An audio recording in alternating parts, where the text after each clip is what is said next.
মিথ্যা এবং বিশ্বাসঘাতকতা।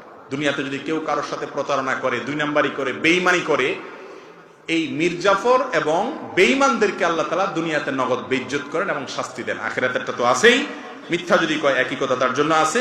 তাবরানীতে এই সম্পর্কে হাদিস বর্ণিত হয়েছে, নবী করিম সাল্লাল্লাহু আলাইহি ওয়াসাল্লাম বলেছেন, মা মিন যামবিন আজদারু আন ইউআজ্জালাল্লাহু লিসাহিবি আল উকুবা ফিদ দুনিয়া মা মা ইয়াদখিরুহু লাহু ফিল আখিরাহ।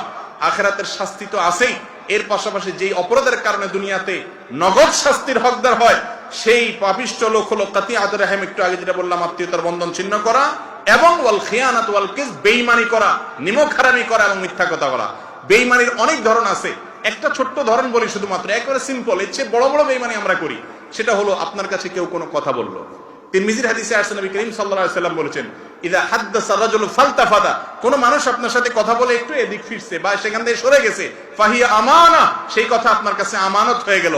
আপনি এটা যদি আরেকজনের কাছে বলে বেড়ান, আপনি আমানতের খেয়ানত করলেন, বিশ্বাসঘাতকতা করলেন, আপনি এই প্রতারণা করে এই যে দুনিয়াতে নগদ শাস্তির উপযুক্ত হয়ে গেলেন। এত ডেঞ্জারাস অপরাধ।